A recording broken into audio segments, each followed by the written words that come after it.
نعرے رسالت، غازی ملت، سبحان اللہ سبحان اللہ۔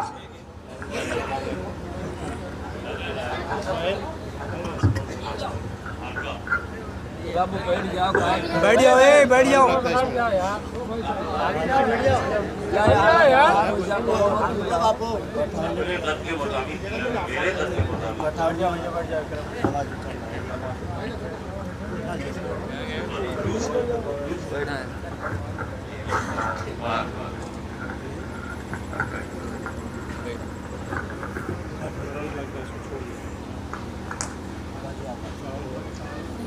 الحمدللہ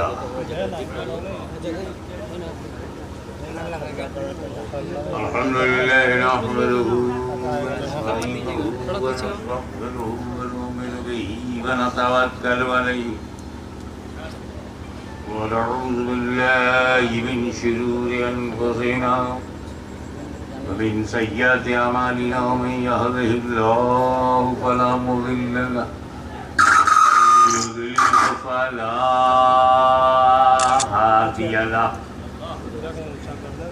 ونشهد أن لا إله إلا الله وحده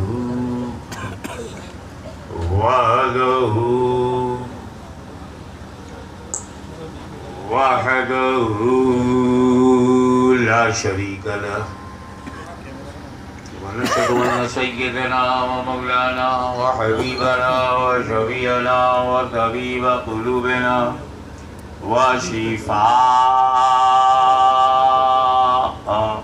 صدورنا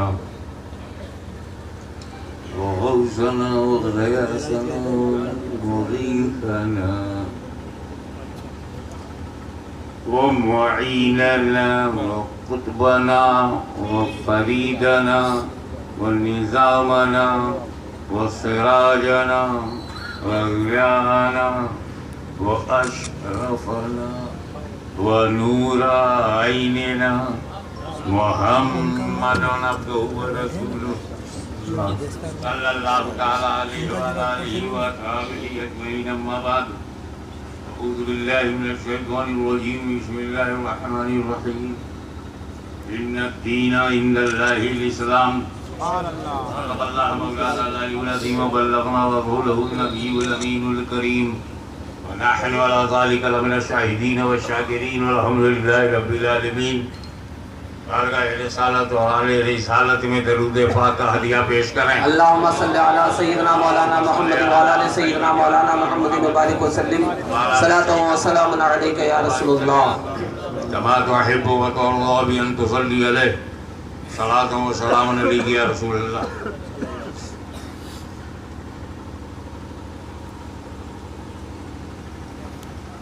پیر طریقت سید عظیم شیخ علیہ رحمت و رضوان کی ایصال ثواب کے لیے یہ مجلس چہلم کا انعقاد کیا گیا ہے، اور ان کے مشن کو آگے بڑھانے کے لیے ان کے منتخب اور پسندیدہ شخصیت کے سر پر آج نیابت کا امامہ باندھا گیا، جانشینی کا اعلان ہوا ہے کہ جگہ خالی نہیں ہے۔ بے شک سبحان اللہ۔ کرسی نہیں بدلی ہے، بیٹھنے والا بدل گیا ہے۔ واہ مشن نہیں بدلا ہے، چہرہ بدل گیا۔ واہ اور یہ چہرے کی تبدیلی آج سے نہیں ہو رہی ہے، 700 برس سے نہیں ہو رہی ہے، 1400 برس سے ہو رہی ہے۔ دنیا میں کوئی بھی آدمی مذہبی ہو ہی نہیں سکتا، ریلیجیس ہو ہی نہیں سکتا، دھارمک ہو ہی نہیں سکتا اگر خدا کو نہ مانے۔ یہ ناممکن ہے کہ آپ خدا کا انکار کریں اور مذہبی ہو۔ واہ خدا کو تو ماننا ہی پڑے گا، اور ماننے کے لیے جاننا ضروری ہے۔ بے شک جانو گے نہیں تو مانو گے کیا؟ واہ اور خدا کو جاننا ممکن ہی نہیں، کیسے خدا کو؟ کیوں؟ ہم جانتے وہی چیز کو ہے جو ہمارے 5 ذرائع میں سے کسی ذریعے میں آ جائے. ہم کو جاننے کے لیے رب نے 5 ذریعے دیے ہیں. 5 sources of knowledge. We have 5 sources of knowledge. We can't get knowledge out of these 5 sources. ہمیں کوئی علم ہی نہیں ہوتا 5 کے بعد.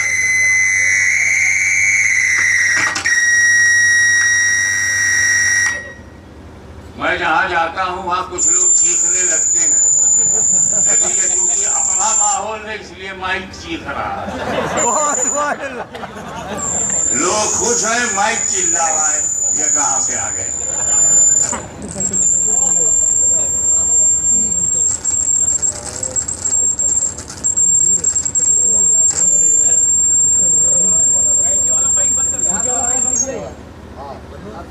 یہ بات نیچے کی آواز.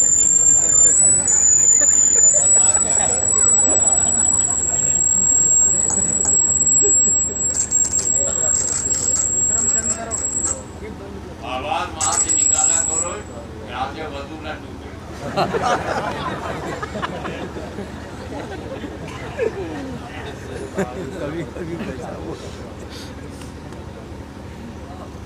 وہ 5 سورسز کیا ہے؟ یہ جاننا چاہیے کیسا رنگ ہے، کہاں پیلا ہے کہاں نیلا ہے. یہ بتانے کے لیے ہمارے پاس آنکھ ہے. آنکھ کے ذریعے ہمیں نالج ہوتی ہے کالا ہے یہ سفید ہے، یہ سریلی آواز ہے یا خراب آواز ہے، بھردی آواز ہے، کڑخت ہے یا ریٹم ہے، سور ہے، تال ہے. اس کا علم ہم کو کان سے ہوتا. یہ خوشبودار ہے یا بدبودار ہے، اس کا علم ہمیں ناک سے ہوتا. یہ میٹھا ہے یا نمکین ہے، کھٹا ہے، اس کا علم ہمیں زبان سے ہوتا ہے، منہ سے ہوتا ہے. یہ ٹھنڈا ہے یا گرم ہے، اس کا علم ہم کو ہاتھ سے ہوتا ہے، لمس سے ہوتا ہے، چھونے سے ہوتا ہے. تو سارا علم ہمارا اسی میں گھرا ہوا. یا تو وہ علم آنکھ سے آئے گا یا کان سے یا ناک سے یا منہ سے یا ہاتھ سے. اور خدا نہ آنکھ میں آتا ہے، نہ کان سنتا ہے، نہ زبان چکتی ہے، نہ خدا کو ناک چھو پاتی ہے، نہ خدا کو ہاتھ چھو پاتا ہے. تو خدا ہمارے علم میں آتا ہی نہیں. جب آتا نہیں تو جانیں گے کیا، اور جانیں گے نہیں تو مانیں گے کیا؟ اب خدا کو ماننے کے لیے جاننا ضروری ہے، اور جاننے کے لیے ہمارے پاس جتنے سورسز ہیں وہ کافی نہیں ہیں. وجہ یہ ہے کہ ہماری آنکھ مشاہدہ شہادہ جو دکھتا ہے اسی کان دکھتی ہے. اس دنیا میں جو آواز ہے اسے کان سن لیتا ہے، اس دنیا میں جو مہک ہے اسے ناک سن لیتی ہے. مگر اسی دنیا میں خدا ہے، نہ آنکھ دیکھ پاتی ہے، نہ کان سن پاتا ہے، نہ ناک سن پاتی ہے، نہ ہاتھ چھو پاتا ہے. تو جانے کیسے؟ کیونکہ خدا غائب ہے. اللہ کیا ہے؟ غائب ہے، غائب الغائب ہے، سب سے بڑا غائب ہے. اور غائب دیکھنا آنکھ کا کام نہیں، غائب سننا کان کا کام نہیں، غائب کو چکھنا زبان کا کام نہیں، غائب کو چھونا ہاتھ کا کام نہیں. اس کے لیے کسی غائبداں کی ضرورت ہے. ایک ایسے غائبداں کی ضرورت ہے جو غائب جانتا بھی ہو اور ہمارے ساتھ رہتا بھی ہو. ادھر دیکھتا جائے، ادھر بتاتا جائے، ادھر لیتا جائے، ادھر دیتا جائے، اور غیب کی باتیں بتانے کے لیے ہمارے پاس آئے. تو اس کے لیے رب نے نبی بھیجا. اب اگر نبی کو غیب نہیں آتا تو کیا بتانے آیا ہے؟ ہم سے کہا جاتا ہے آمنت باللہ و ملائکتہ و کتبہ و رسلہ والیوم الآخر، آخرت، قدر، تقدیر، خیر و شر، قیامت، یہ منوانے کے لیے نبی آیا، یہ منوانے کے لیے نبی آیا. تب آپ مسلمان بنیں گے جب یہ مانیں گے اللہ کو، اس کے رسول کو، اس کی کتابوں کو، فرشتوں کو، قیامت کو، آخرت کو مانیں گے تب مسلمان ہوں گے. اور یہ سب غیب ہے.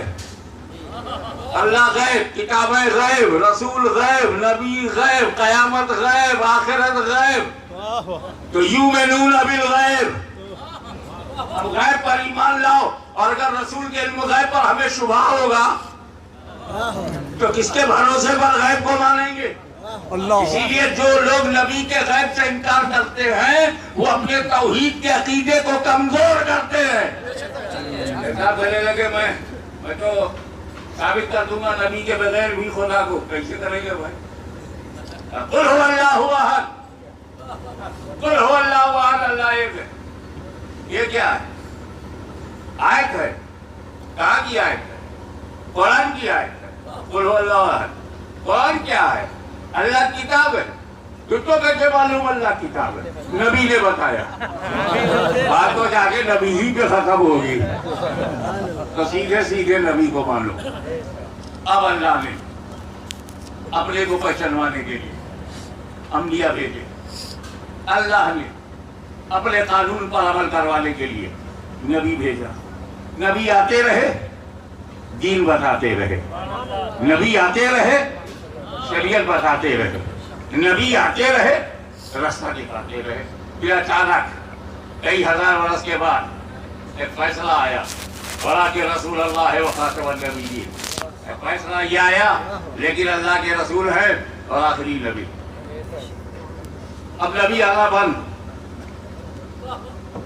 حضور نے فرمایا لا نبی بعدی، میرے بعد کوئی نبی نہیں. No prophet, new prophet, no any new prophet after me. کوئی نہیں میرے بعد نیا نبی. ختم. تو جس کام کے لیے اللہ نے نبی کو بھیجا تھا، نبوت کا دروازہ بند ہو گیا.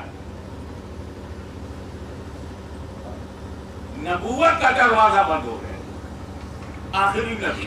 اب اس کے بعد کوئی نبی نہیں آئے گا. اول نبی بھی تم تو نبی ہو. وآدم بین الماء والطین.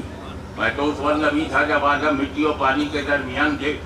ارشاد ہوتا ہے اول ما خلق اللہ نوری. سب سے پہلے اللہ نے میرا نور بنایا. First of all which is created by Allah Almighty is my نور. سب سے پہلے اللہ نے میرا نور بنایا. سب سے پہلے یعنی بنانے والا خدا اور بننے والا نور. تیسرا ہے ہی نہیں، تیسرا کوئی ہے ہی نہیں. اللہ نے نور بنایا، تیسرا ہے ہی نہیں. کیوں تیسرا نہیں؟ اے محبوب میں نے تمہارے نور کو بنایا ہے، میں تمہیں دیکھوں تم مجھے دیکھو. سبحان اللہ، سبحان اللہ. یہی تو محبت ہے، میں تمہیں دیکھوں تم مجھے دیکھو. یہی تو تعلق ہے، میں تمہیں دیکھوں تم مجھے دیکھو. اسی میں میری رضا ہے، میں تمہیں دیکھوں تم مجھے دیکھو. یہی میری مرضی ہے، میں تمہیں دیکھوں تم مجھے دیکھو. میرے حبیب تم مجھ کو اپنی طبیعت سے دیکھتے رہو، میں اپنی مشیت سے دیکھتا رہوں.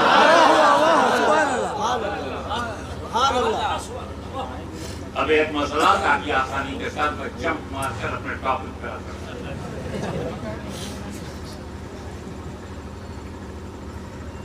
Are your kind in population?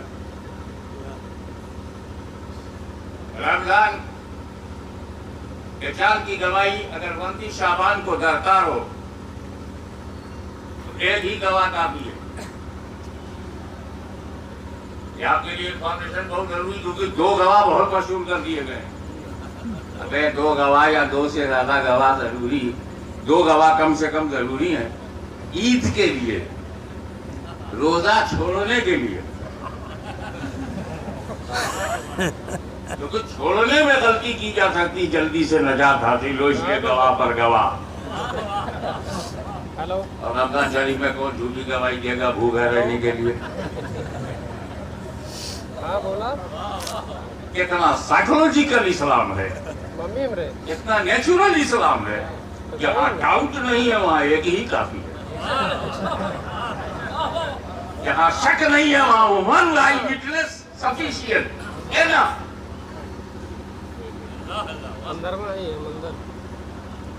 اب بیٹھے ہوئے ہیں صاحب سجادہ اور ان کے ساتھ ان کے منشی جی بیٹھے ہوئے ہیں، انتظار کر رہے ہیں ایسے بھی کوئی گواہ مل جائے.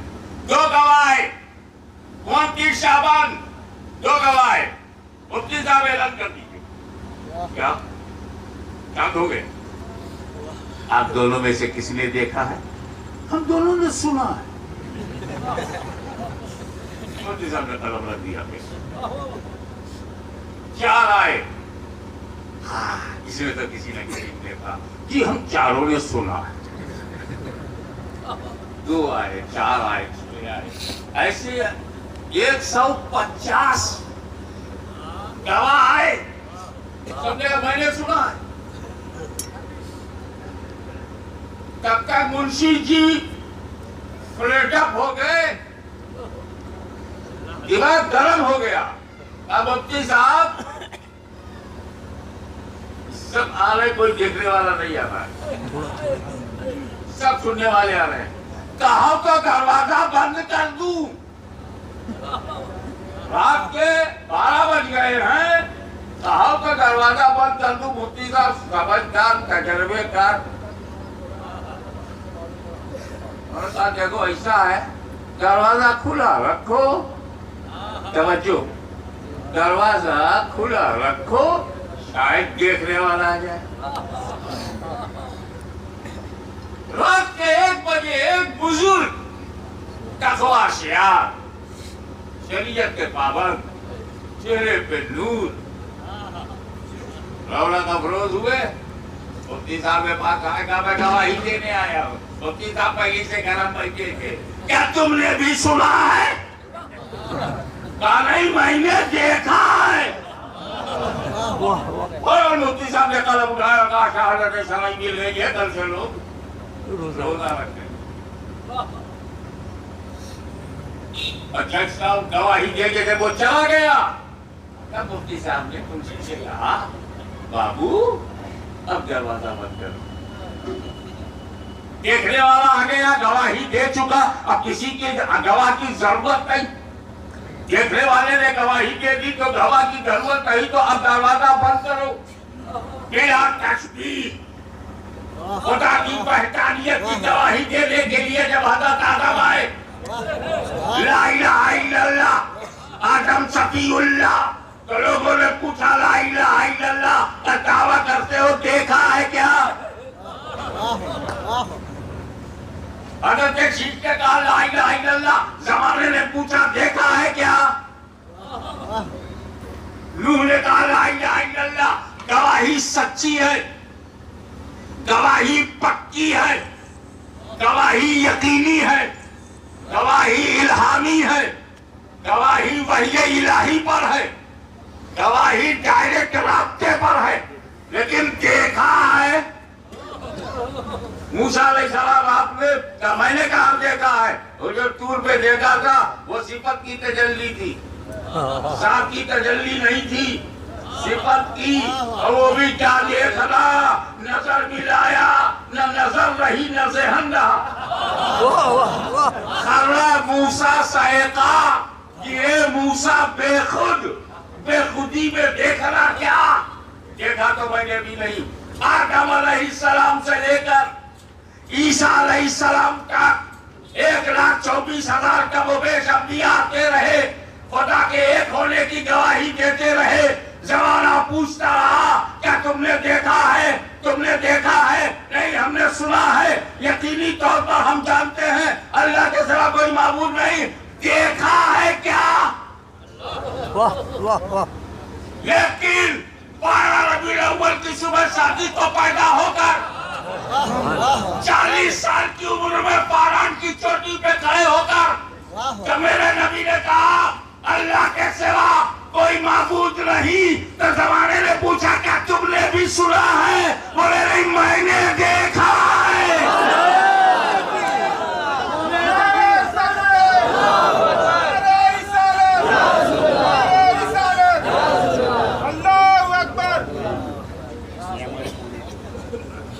اور وہ دیکھنے والا آیا، گواہی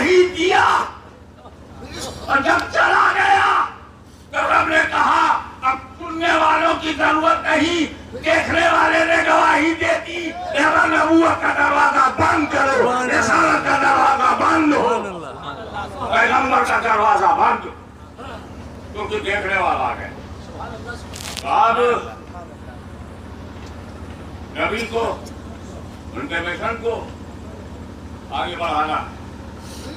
تو اے اللہ اپنے کو پہچانوانے کے لیے تو نے نبی چنا. ہاں اور جب نبی دنیا میں نہیں آئیں گے کام کون کرے گا؟ آپ ولی کریں گے. جو خدا چاہتا ہے وہ نبی کرے گا. یہ جملہ نوٹ کر لو، حفظ کر لو. جو خدا چاہتا ہے وہ نبی کرے گا اور جو نبی چاہتا ہے وہ ولی کرے گا.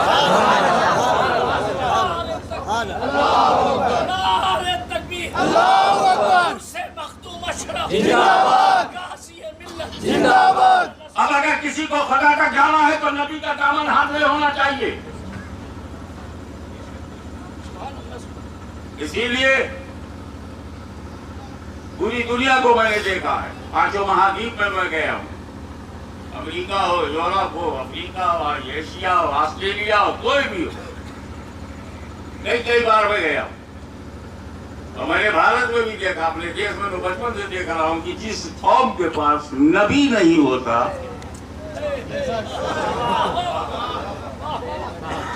جس قوم کے پاس نبی نہیں ہوتا وہاں خدا کی تعداد فکس نہیں ہوتی.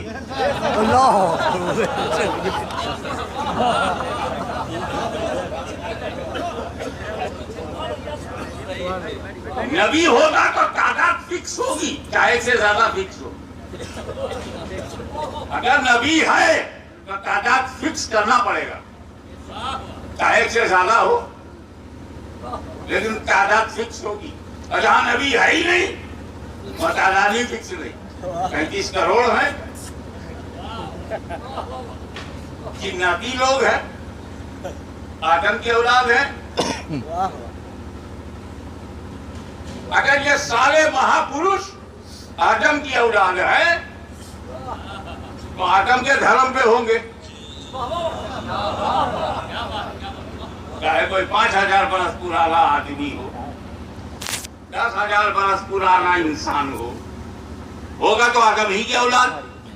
اور اگر ایماندار اولاد ہے تو آدم ہی کے دھرم پہ ہوگی. اور آدم کے دھرم میں ایک ہی خدا ہے. آدم کے دھرم میں توحید ہے، آدم کے دھرم میں وحدانیت ہے، آدم کے دھرم میں ایک ایشور واد ہے، آدم کے دھرم میں ونس آف اللہ المائٹی ہے، آدم کے دھرم میں وحدانیت ہے، توحید ہے، اللہ ایک ہے. تو جو اللہ کو ایک مانے وہ آدم کے گھر میں ہے، اور جو اللہ کو ایک سے زیادہ مانے وہ آدم کے گھر سے باہر ہے. تو یہ زیادہ ماننے والے باہر ہوئے ہیں، گھر واپسی تو ان کی ہونی چاہیے. سبحان اللہ، سبحان اللہ. اب آئیے آگے بڑھیے.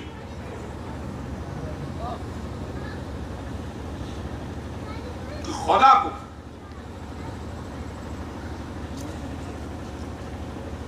کیا چاہتا خدا نبی بتائیں گے. نبی کیا چاہتے ہیں خدا یہ ولی بتائے گا.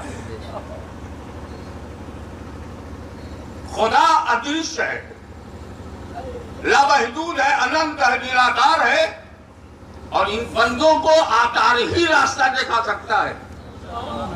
اسی لیے اللہ نے آکار بنایا. آکار وہ بھی بناتے ہیں، آکار ہم بھی مانتے ہیں. ہم میں ان میں فرق یہ ہے کہ خدا نے جسے بنایا ہم اس کی پیروی کرتے ہیں، اپنے ہاتھ سے خدا نہیں بناتے، اپنے ہاتھ سے محبوب نہیں بناتے. رب نے جسے بنایا وہ آکار جس کے رچنائک ہم ہیں، وہ آکار جس کے رچیتا ہم ہیں، اس کے آگے ہم سرنڈر نہیں ہوں گے، وہ ہمارے آگے سرنڈر ہوں گے. ہم اس آکار کو مانتے ہیں جسے رب نے بنایا. ایک آکار زمانے میں آیا، نام ابو بکر پایا، رب نے صدیق اکبر بنایا، ہم سب نے منوایا. عمر ابن خطاب آیا، فاروق اعظم بنایا، ہم نے انہیں بھی منوایا. مولا علی مشکل کشا خیبر شکن آئے، رب نے بنایا. امام حسن کو رب نے بنایا، امام حسین کو رب نے بنایا، غوث اعظم کو رب نے بنایا، غریب نواز کو رب نے بنایا. وہ چاہے مخدوم اشرف ہوں یا عظیم اشرف ہوں، دونوں کو رب نے بنایا. ہم اللہ کی کارخانے میں چھیڑ چھاڑ نہیں کرتے. مان لیتے رب بناتا ہے اور بندہ بنواتا ہے. اب دیکھو نبی چلے گئے, نبوت کا دروازہ بند ہے. ہاں نبوت کا دروازہ بند ہے, ولایت کا دروازہ بند نہیں ہے, رسالت کا دروازہ بند ہے, ہدایت کا دروازہ بند نہیں ہے. تو کیا مطلب؟ سن میرے بندے سن, پہلے میں نے ہدایت کو جوڑ دیا تھا نبی سے. نبی بھی لیں گے تو ہدایت ملے گی. اب نبی کو میں نے بھیجنا بند کیا نا, تو ان کی جگہ ولی کو بھیجا ہے. اب تیرے کو ہدایت ملے گی ولی سے. اب پہچاننا ہمارے لیے مارکیٹ میں بہت آسان ہو گیا. جس کا ہاتھ کسی ولی کے ہاتھ میں ہو وہی ہدایت پہ ہے. جس کا دل ولی کے دل سے لگا ہو وہی ہدایت پر ہے. اور جو منع کریں تو ہم اس منع کو وہی سمجھیں گے کہ کچھ لوگ نبی کے زمانے میں لوگوں سے کہتے تھے نبی سے نہ ملو, نبی سے نہ ملو. ابو جہل اینڈ کمپنی کا یہی مشن تھا, نبی سے نہ ملو, اور کبھی گزرو تو کان میں روئی چھو سن لو. کہے اگر اس کی آواز میں جادو ہے, کان میں جائے گا تو تجھے مسلمان بنا دے گا. تو ایسا روکتے تھے, اتنی شدت سے روکتے تھے, اتنا ہی اسلام پھیلتا گیا. آج یہ لوگ روکتے ہیں مزار پہ مت جاؤ, مزار پہ مت جاؤ, ولی کے پاس مت جاؤ. پہلے نبی کے پاس جانے سے روکتے تھے, اب ولی کے پاس جانے سے روکتے ہیں. انہیں روکنے دو, بڑی برکت ہے روکنے میں. مجمع بڑھ رہا ہے, عرض بڑھ رہا ہے. نہ جانے کتنے لوگوں کا انتقال ہمارے خاندان میں ہو جاتا تھا. ہم اپنا بناتے تھے دیکھ دو دیکھ اور درگاہ بھیج دیتے تھے. لیکن ان کو روکنے دو, بڑی برکت ہے. دیکھ لیجئے مجمع بھرا ہوا ہے. پورا حقہ بدوشانے سلسلے اشرفیہ یہاں جلوہ گر ہیں. سید عظیم اشرف صاحب سے محبت کرنے والے سب یہاں موجود ہیں. نہ تم نے اتنا ایکشن کیا ہوتا, نہ ادھر اتنا ری ایکشن ہوا ہوتا. اور اگر ہم غریب ہیں تو ہم, اگر سنی غریب ہے تو غریبی کا تانا مت دینا. تم امیر ہو, امیر رہو. تمہارے پاس پیٹرول ڈالر ہے, رکھے رہو.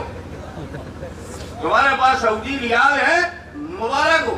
اب سننی ہے, ہمیں سعودی ریال نہیں, رسول کی حال چاہیے.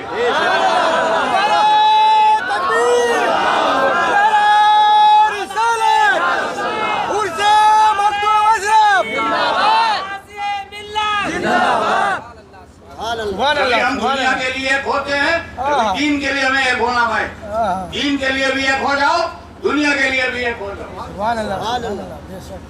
دنیا کے لیے, دین کے لیے جب ایک ہو جاؤ گے تو نہ جانے کتنے یزید اپنی موت مر جائیں گے. اگر دین کے لیے تم ایک ہو جاؤ گے اکبر کا دین الہی کی دھجیاں اڑ جائیں گی. اگر تم دین کے لیے ایک ہو جاؤ گے تو انگریزوں کے پیر کے نیچے سے زمین کھینچ سکتے ہو. دین کے لیے ایک ہو جاؤ, زمین کے لیے بھی ایک ہو جاؤ. دین بھی ہمارا ہے, زمین بھی ہماری ہے. ہندوستان میں ہم کرایہ دار نہیں ہیں, مالک مکان ہیں. یہ زمین بھی ہماری ہے, دین بھی ہمارا ہے. دین کے لیے ہم زمین کو چھوڑ سکتے ہیں, مگر زمین میں بھی ہمارا اتحاد چاہیے. اور اس کا نمونہ ابھی ایک ہفتے میں چھپ کے سامنے آ گیا. سارے مسلمان ایک ہو گئے, گھمنڈ چکرا چور ہو گیا. گھمنڈ چکرا چور ہو گیا. اپنی ماں کو جو ماں کا درجہ لگے اس کا بھرم ٹوٹ گیا. جو ماں کا درجہ جانوروں کو دے دے اس کی راجنیتی ٹوٹ گئی, کیونکہ وہاں کا مسلمان ایک ہو گیا. تو اگر صوبے میں, ایک صوبے میں مسلمان ایک ہو جاتا ہے تو صوبے کی تقدیر بدل جاتی ہے. اور اگر اپنے اپنے قصبوں میں بھی ایک ہو جائے تو قصبوں کا مقدر بدل سکتا ہے. یہ ضروری ہے. تو اپنے اتحاد کا مظاہرہ ہر محاذ پہ کرو، سیاسی محاذ ہو، سماجی محاذ ہو، مذہبی محاذ ہو، عقیدے کا محاذ ہو. سمجھوتا عقیدے میں نہیں ہوگا. نو کمپرومائزنگ فیتھ، نو کمپرومائزنگ عقیدہ. لیکن باقی چیزیں ہم ہیں تو پھر ہمارا وطن ہے، ہمارا وطن ہے، ہم ہیں، ہمارا گاؤں ہے، ہمارا گھر ہے، ہم اپنے ہیں. اس لیے ہمیں بھی نظریے کو رکھنا ہوگا جو حضور محدث اعظم ہند نے آخر میں فرمایا، کفر سے کفر بغل گیر نظر آتا ہے، کفر سے کفر وہ آپس میں ایک ہو جاتے ہیں، وہ آپس میں ایک ہو جاتے ہیں. کفر سے کفر بغل گیر نظر آتا ہے، کیوں نہیں ہوتے مسلمان بھی مسلمان کے تھے. آپ کو پیدا ہوئے سمنان میں، مرید ہوئے بنگال میں، فیض پہنچانے آ گئے یو پی میں. ساری دنیا ہماری ہے. ہمیں اسلام پھیلانا ہے، پھیلانا ہے، پھیلانا ہے، بچانا ہے، بچانا ہے، بچانا ہے. چاہے حکومت لے کر بچانا پڑے یا حکومت چھوڑ کے بچانا. ہمیں دین بچانا ہے، بچانا ہے، بچانا ہے. چاہے گردن بچا کے دین کو ہم بچائیں یا گردن کٹا کر کے ہم اپنے دین کو بچائیں. یہی تعلیم مخدوم اشرف کی. وہ سلسلہ جو ولی کا چلتا رہا، اور خاندانوں کو تو نہیں جانتا، اپنے خاندان کو جانتا ہوں، اور بسکاری کو بہت 40 سال سے تو بڑی خصوصیت سے جانتا ہوں. 40 سال سے میں یہاں کا داماد ہوں، لیکن اس سے پہلے بھی میں جانتا ہوں. خاندان میرا ہے، خون میرا ہے، نسب میرا ہے. اس لیے کہ جوتا بسکاری میں کوئی فرق ایسا نہیں ہے کہ اجنبیت ہو، ایک دوسرے کو جانتے ہیں. مناکحت ہو، تزوج ہو، شادی بیاہ ہو، سب آپس ہی میں کرتے ہیں. اگر میں بسکاری کا داماد ہوں تو بسکاری کے کچھ لوگ اس سلسلے بھی داماد ہیں. یہ سلسلہ چلتا رہتا ہے. اس لیے میں گھر کا بھی ایک گواہ ہوں. اب آپ یہ بتائیے، رات میں سو جائے، 12 بجے آپ کھل جائے، گھڑی دے دیں، ابھی فجر میں بہت ٹائم ہے، پھر سو جاؤ گے نا. بہت پکے نمازی ہیں آپ. ایسا کی نماز پڑھ کے سو گئے، 12 بجے آپ کھل گئے، اور 12 بجے آپ کھلی، آپ نے گھڑی میں دیکھا 12 بجے ہے، ارے یار ابھی تو 5 بجے فجر ہے، 5 گھنٹہ کیا کرنا، سو جاؤ. یہی کرو گے نا. عظیم بابا ایسا نہیں کرتے، وہ ایسا نہیں کرتے. 12 بجے کا آپ کھل گئی تو وضو کرتے اور وضو کر کے پھر سوتے. کبھی آپ نے سونے کے لیے وضو کرتے کسی کو دیکھا؟ قرآن پڑھنا ہے تو وضو کر رہے ہیں، فاتحہ پڑھنا ہے تو وضو کر رہے ہیں، مزار پہ جانا ہے تو وضو کر رہے ہیں، نماز پڑھ رہے ہیں تو وضو کر رہے ہیں. سونے سے جو وضو ٹوٹا ہے، آنکھ کھلی تو وضو ٹوٹا ہے، اب پھر وضو سے سونے کے لیے وضو کرنا. تو ایسے تو ہمارے خاندان میں احمد اشرف، محمد اشرف بہت ہیں، پر عظیم اشرف یہ تھی اس مزاج کا 24 گھنٹہ باوضو رہنا. اس 24 گھنٹے میں اتنے نکال دیجئے جو وضو کرنے میں جاتے تھے یا وضو توڑنے میں جاتے تھے. اگر وہ 1 گھنٹہ مائنس کر دیجئے تو 23 گھنٹے میں تو کوئی شبہ نہیں وہ باوضو رہتی تھی. نماز ہے.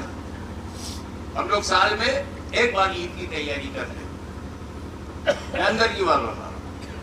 جب عید آتی تھی، صبح اٹھنا، نہانا، جوڑا جامع، نعرے دینا، بچوں کو اٹھانا، اٹھو اٹھو نہاؤ، 9 بجے نماز ہے، 9 بجے نماز ہے. یہ سال میں ہم ایک بار کرتے. سید عظیم اشرف ہر ہفتہ یہ کرتے، ہر جمعے میں یہی.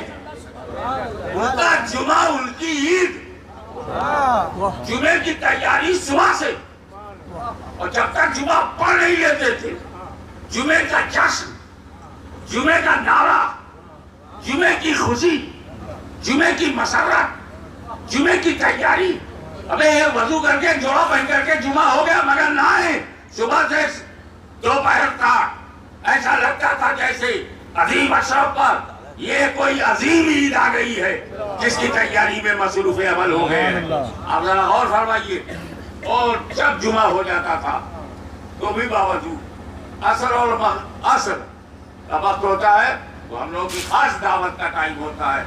یونائٹڈ کنگڈم میں، یورپ میں جہاں کہیں میں گیا ہوں، Belgium, Holland, Germany, Australia, Czechoslovakia, Bulgaria, European countries میں جہاں گیا ہوں، یا یہاں گجرات میں، یو پی میں بھی، بمبئی میں بھی عصرانہ. لنچ کو ہم لوگوں نے بنا دیا ظہرانہ. دوپہریہ کھانے کو ظہر کا ٹائم ہے تو ظہرانہ، اور چائے پانی کا ٹائم شام کو ہوتا ہے، عصر کا ٹائم ہوتا ہے عصرانہ، اور اس کے بعد رات کا کھانا عشاء کا وقت ہو جاتا ہے تو عشائیہ.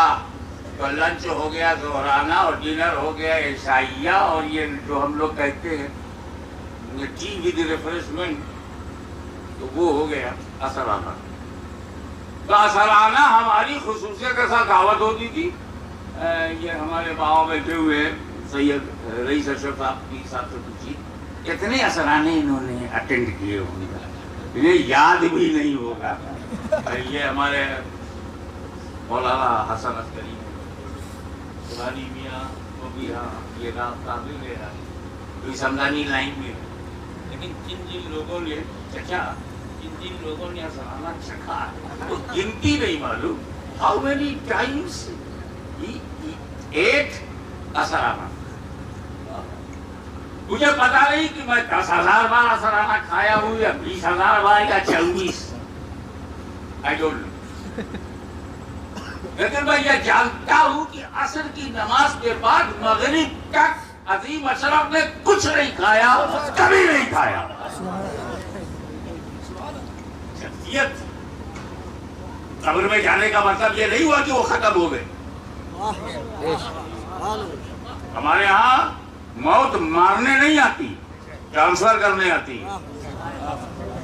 ارے عالم ارواح میں تھے ہم لوگ، اس کے بعد اللہ کا حکم ہوا دنیا بدلو، ہم ماں کے پیٹ میں آ گئے. 9 مہینہ 10 مہینہ جب تک خدا نے چاہا ہم ماں کے پیٹ میں رہے، حکم ہوا دنیا بدلو، ہم اماں کے پیٹ سے دنیا میں آئیں گے. 70 برس 80 برس 100 برس جب تک خدا نے چاہا ہم دنیا میں رہے، حکم ہوا دنیا بدلو، ہم قبر میں چلے گئے. اللہ تعالیٰ 1000 برس 10,000 50,000 اللہ جانے کہ 1000 برس تک قبر میں رکھے گا، حکم ہوگا دنیا بدلو، ہم محشر میں چلے جائیں گے. اور جب تک اللہ چاہے گا ہم محشر میں رہیں گے، حکم ہوگا دنیا بدلو، ہم جنت میں چلے جائیں گے. ابھی ہم تو دنیا ہی بدلتے رہے، ہم مرے کب؟ اسی لیے اسے موت کا ذائقہ کہا گیا ہے. کلو نفس ذائقۃ الموت. موت کا مزہ چکھائیں گے تو موت میں مزہ ہے، مومن چکھے گا. اور یہ مزہ مومن کے لیے، کافر کے لیے نہیں ہے. مومن کے لیے مزہ ہے اور کافر کے لیے سزا ہے. ذائقۃ الموت. کلو نفس ذائقۃ الموت. اب نفس کو موت کا مزہ چکھنا ہے. ابے تو چکھنا ہی تو ہے، پیٹ بھرنا کہاں ہے؟ میرے کو چکھنا سمجھ میں نہیں آیا تو آج سمجھ لینا. جب تمنو پر کیا ہے بھائی، باورچی سے میں نے پوچھا تم نے سالن بنایا کیسا بنایا؟ اس نے ایک لیا چمچ اور 2 ڈرام زبان میں رکھا. ہاں نمک ٹھیک ہے، اسی کو چکھنا کہتے ہیں. اب اگر کوئی 12 روٹی اور 24 بوٹی لے کے بیٹھا ہو، اے بھائی کہاں کر رہے ہو؟ چکھ رہا. ابے چکھنے کا جب یہ عالم ہے تو کھانے کا عالم کیا ہوگا؟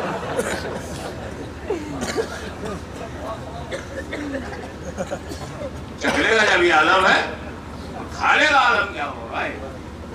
چکھنا وہی ہے جو منہ میں رکھو تو حلق تک نہ آئے. تو موت کا مزہ چکھنا کیا مطلب؟ حلق تک بھی نہیں جائے گا. چکھا اور چل دیے، ٹرانسفر ہو گیا. موت کا مزہ چکھنا ہے. اور وہ بھی آخری جملہ، کلو نفس. یہ مزہ چکھنا بھی کس کو ہے؟ نفس کو. کلو نفسن ذائقۃ الموت، یہ موت کا ذائقہ لے گا کون؟ نفس، نفس، کلو نفسن ہے، تھوڑا سا صوفیانہ بات کر دوں، کلو نفسن ہے، کلو روحن ذائقۃ الموت نہیں، روح کو موت کا مزہ نہیں چکھنا، نفس کو۔ تو میرے سمجھدار بھائیوں، نفس ہی کو موت کا مزہ چکھنا ہے، نفس کو۔ تو جو نفس ہو تو موت کا مزہ چکھے، اور جس نے جیتے جی اپنے نفس کو مار دیا ہو وہ کون سا مزہ چکھے گا؟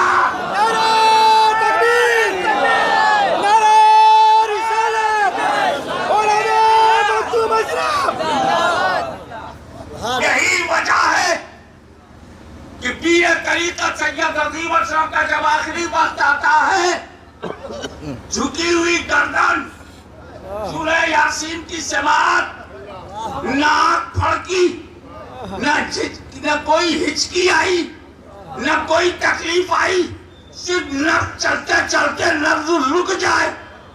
میں سمجھ گیا یہ بے نفس لوگ ایسے ہی جایا کرتے ہیں۔ یہ ہے ہماری دینی غیرت، یہ ہے ہمارا اسلامی مزاج، اور یہ ہے ہماری عقیدے کی پختگی۔ اور دوسرا ہمارا ہوگا اتحاد۔ ہر پیمانے پر ہمیشہ کے لیے ایک ذہن بنا لو، آج کے لیے نہیں، کل کے لیے نہیں، پرسوں کے لیے نہیں، مختلف انداز سے آپ کے اتحاد کو آزمایا جائے گا۔ کبھی پارلیمنٹ کے نام سے آپ کا اتحاد آزمایا جائے گا، کبھی اسمبلی کے نام سے آزمایا جائے گا، کبھی پردھانی کے نام سے آزمایا جائے گا، کبھی لوکل باڈیز کے نام سے آزمایا جائے گا۔ ہر جگہ اپنے اتحاد کا ثبوت دو کہ ہم لوگ بے غیرت نہیں ہیں، غلام نہیں ہیں، اپنے اماموں کے غلام ہیں، امام حسین کے غلام ہیں، مخدوم شملانی کے غلام ہیں، خاندان رسول کے غلام ہیں۔ ہم ایک رہیں، دنیا میں نیک رہیں، دین میں۔ وآخر دعوانا سبحان اللہ، سبحان اللہ۔ یا حبیب سلام علیکہ، صلوات اللہ علیکہ، یا حبیب یا رسول اللہ، جب مدینے میں بلانا، جب مدینے میں بلانا، پھر مجھے جلوہ دکھانا، اپنے سینے سے لگانا، اپنے قدموں میں سلانا۔ یا نبی سلام علیکہ، یا رسول سلام علیکہ، یا حبیب سلام علیکہ، صلوات اللہ علیکہ۔